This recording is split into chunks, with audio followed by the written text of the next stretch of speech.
If you have not already asked yourself this question, I'll ask it for you. Where in the world do two married rabbis meet? It's not a riddle, it's reality. Yes, it is rabbinical school, but to tell you the truth, for 2 years we never spoke to each other. But in our 3rd year of rabbinical school, we traveled to Jerusalem for a year of study. It was 2007, and the Second Lebanon War had just ended. And during that year, we learned a lot about Israel. We traveled through the land. We ate through the land. We learned to love the land. And we learned to love each other. But since that year, in 2007, 15 years ago, might be hard to believe, but Rabbi Guzik and I have never been back to Israel together. I've staffed different trips, APAC leadership trips, synagogue missions. Rabbi Guzik has staffed Nazarian Youth Fellow missions and others. But not until this past summer did we have the opportunity not only to go back to Israel together, but to take our 3 children with us. And it was this summer that I traveled to Israel not once, but twice, that I began to understand I was not going to the land of Israel to learn about its sacred past.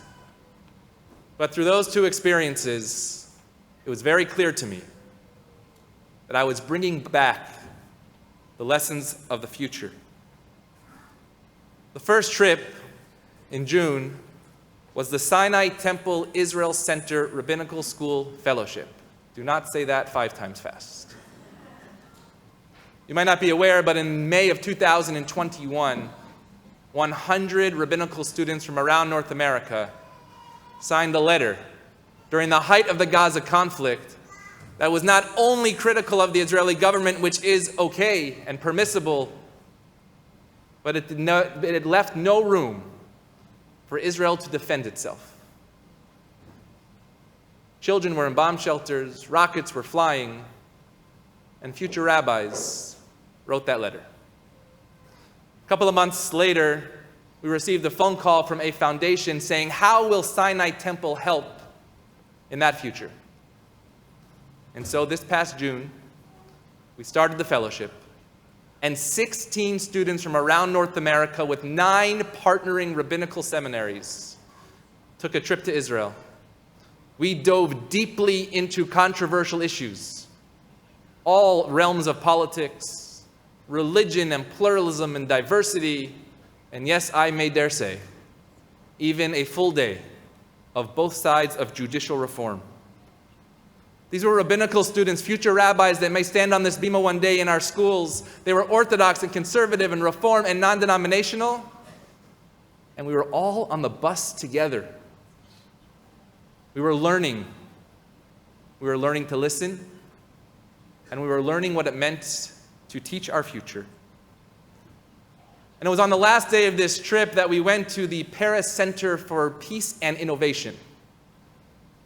And that moment convinced me why thousands of miles away from that small strip of land, the size of San Bernardino County, where I'm from, the size of New Jersey, why I realized that that experiment was crucial to continue. That experiment called Israel commenced thousands of years ago, and it's still in process today. Shimon Peres died in 2016 at the age of 93 years old. And in his office at that center overlooks the Mediterranean Sea, and his desk is left just like it was the day that he died. On the desk, there's an open book, and the book is called The Last Words of Moses, written by the Israeli philosopher Mika Goodman. Here was Shimon Peres, who was a hawk on the battlefield, a dove in the negotiating room, who accomplished a lot in his life, and on the last days of this earth, he went back, and he was learning the greatest lessons of our greatest teacher, Moses. In the recent documentary, if you saw it on Netflix, called Never Stop Dreaming, the life of Shimon Peres, He tells us that to be a leader is to be optimistic that tomorrow will be better than today. And that's the way that Shimon Peres lived his life. Peres was not born in Israel, but he was born in Vishneva, Belarus, where his grandfather, Tzvi Meltzer, was a very well-known rabbi. Shimon Peres, his father, immigrated to Palestine, and then with rising anti-Semitism, when there was a Jew that was killed in Vishneva, Shimon Peres said that he too needed to go to the land of Israel. And so on the day that he left, he arrived at the train station, and his grandfather, who did not go, met him at the train station, and he said these words to his grandson. He said, Shimon, I have one request. Remain a Jew. What does it mean to remain a Jew? If I asked every single person here, we would get 1,000 different answers. But the thread that goes through each of those answers should be to be an Or LaGoyim, a light unto the nations that, as Peres says, is optimistic about a better tomorrow. That's what Shimon Peres did. He lived his life to remain a Jew the rest of his life.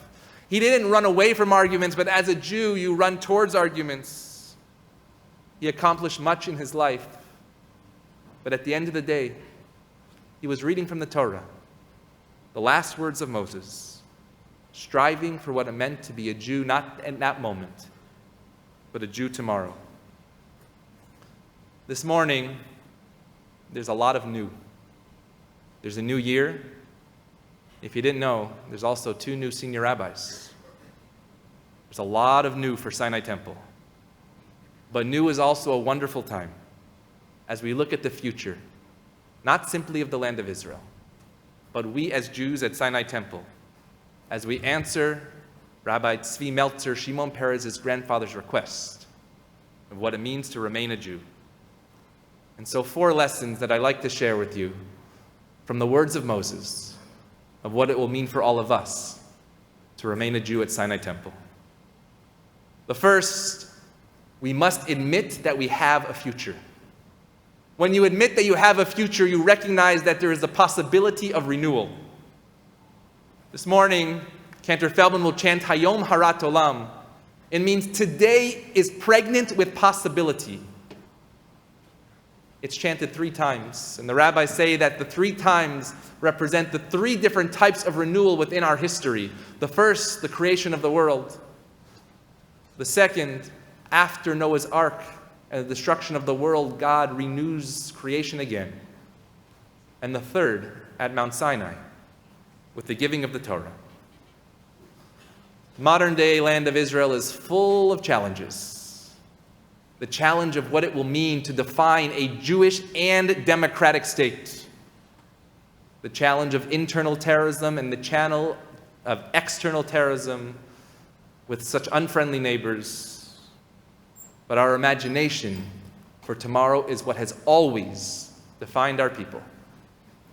Eliezer ben Yehuda, he envisioned one day taking a dead language, reviving it, and today walk through the land of Israel, and children speak that language. IDF veterans who developed technological innovation that we use today, turning tools of war into tools of peace. And Israel, they go out of the country to realize that they too can normalize relations with places like Dubai and Bahrain and Morocco, and who knows, maybe even a place like Saudi Arabia. At every corner, Shimon Peres saw a Jewish future. And that is what it means to remain a Jew. Rabbi Guzik and I, over the last few weeks, have unveiled the vision for the coming years at Sinai Temple.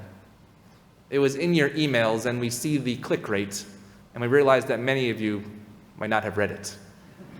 But it's okay, we're here to tell you about it. The vision of the future is about opening our doors to that future. Opening doors that already are open, opening doors that are closed, and, as importantly, creating doors that do not even exist. And we have a model. The model begins with Abraham. Abraham opened up his tent for strangers, and who walked in? Angels. And all of us, every Passover, we too open our doors for Elijah, hoping that the next person will walk in, will usher in that time of redemption, the Mashiach. So the first step of remaining a Jew is to walk through that open door. Invite yourself to participate. Ask another as well. But the lessons get harder as we go. Lesson number 2 that we learn from Moses is that it is easy to enter a land, but it's much more difficult to keep it. Shimon Peres famously said, the Jews' greatest gift to this world was what? Dissatisfaction. He meant it in the nicest way possible. 75 years of Israel, it seems like it's just a given. But it became a state after thousands of years of exile. But today, open up the paper, ask your friends who don't know anything about Israel, and they probably say 76, 80, 90, 100.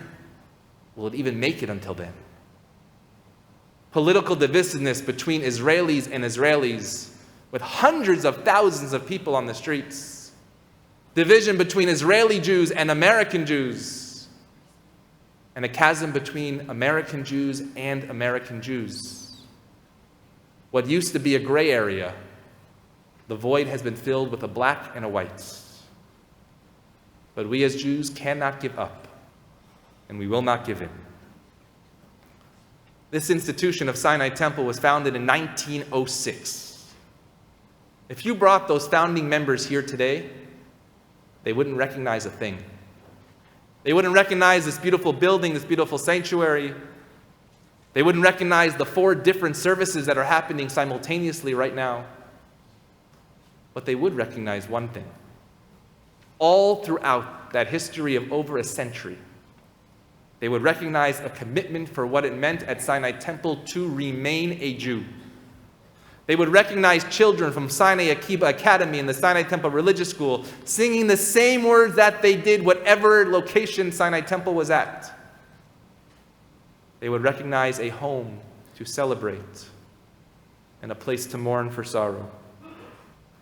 Because to remain a Jew in 5,784, it's not only to walk in the door, but it's to open up the door for the person behind you that is still left outside.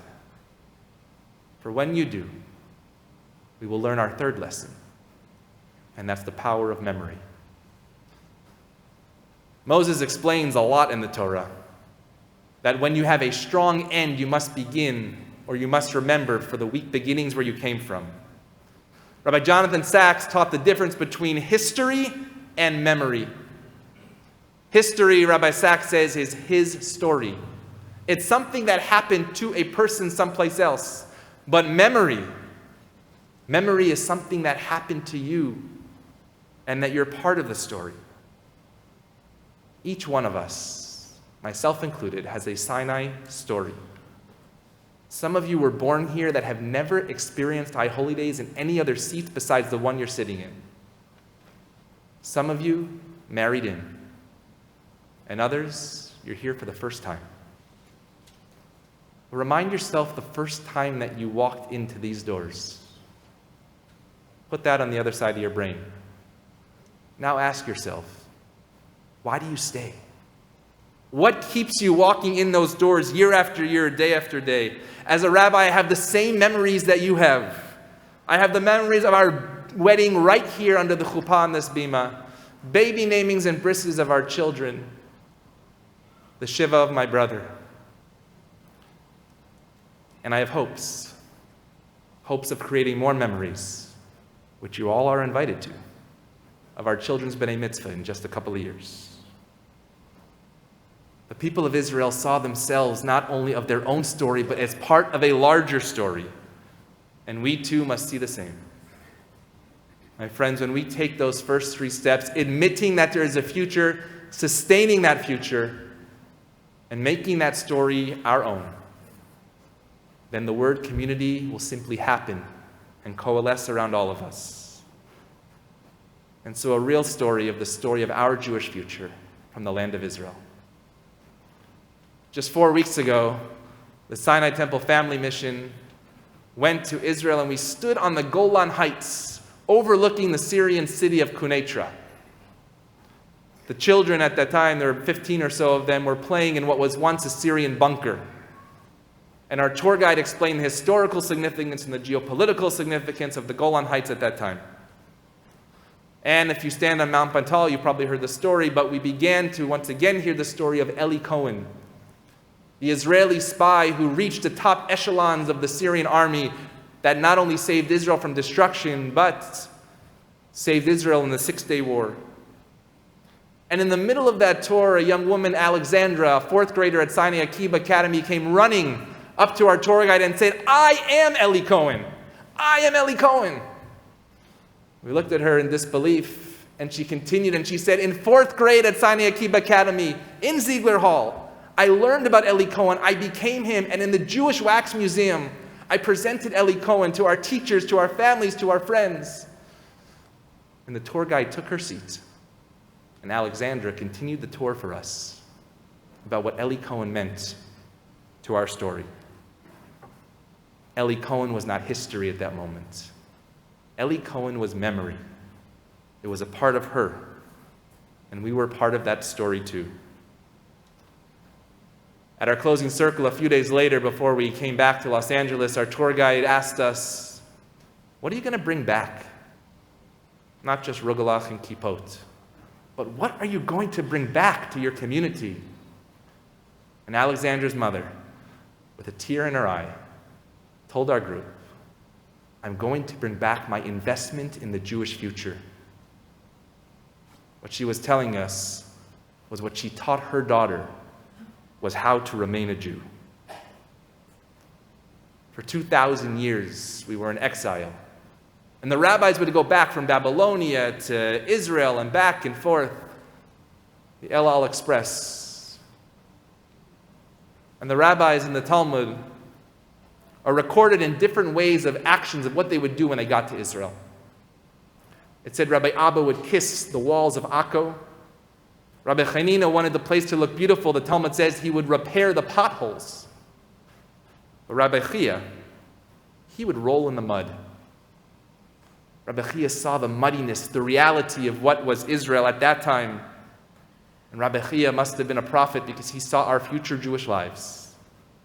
They are muddied with challenges we face, real challenges, anti-Semitism, assimilation, loneliness. It's only the top 3. But when we remain Jews, when we connect to that community, when we are part of that story, we clean that muddiness, and we do it here. At a place to feel home, at a place to grow, and at a place where in 100 years, if they talk about us the way I just spoke about our descendants from Sinai Temple, those people will be very grateful that we too remained a Jew. That piece of the Talmud that describes the rabbis going to Israel ends with a beautiful message of hope. That in the future, all barren trees in the land of Israel will bear fruit. And so a final story of why I stand here with you today as one of your co-senior rabbis, as a product of that barren tree who bore fruit. My grandfather was born in Philadelphia. My Bubby and Zaidi, they had 6 children, and my grandparents used to say that one child each represented 1 million Jews who perished in the Shoah. 3 of those children made Aliyah, and I've been blessed with 25 first cousins who were born in the land of Israel. And so this past August, when we did all the touristy things, we stuck away from the group and we had a family reunion. It was over 50 people that descended from my Zaidi. 50 people. And if that was impressive enough, it's not about the numbers, but about who they were. There were conservative rabbis and ultra-Orthodox and secular and reform. There was everybody. And when we took that picture and squeezed in It was a panoramic view. We were all one family, descended from my Bubby and Zadie. We were all part of the story. My Zadie passed away 12 years ago, and he was buried in the land of Israel. And now, it was our turn to continue his work. And when I look at that picture, I'm reminded that my grandfather never told us to remain a Jew. But instead, he taught us by his actions what it meant to be a Jew. My friends of Sinai Temple, we are beginning our future together. I am confident that I know what it means to remain a Jew. But more importantly, at this moment, I also know what it means to be a Jew tomorrow. This year, let the rabbis and the cantors and the clergy, let us open those doors for you to be part of this story. When you enter those doors, there will be people meeting you to sustain you. People asking, what do you want on your journey? So that one day, in the world to come, in the day of redemption, when we meet Shimon Peres, when we meet his grandfather, Rabbi Tzvi Meltzer, and ultimately when we meet Moshe Rabbeinu, Moses our teacher, we will tell them, yes, not only did we remain a Jew, but we created the Jews of tomorrow. Hine ma tov u'manayim, shevet achim gam yachad. In this sacred space, in this holy moment, let's not just speak about the future of tomorrow, but let's hear those sounds. Let's see those children as we join together. Hine ma tov u'manayim, Shana Tova.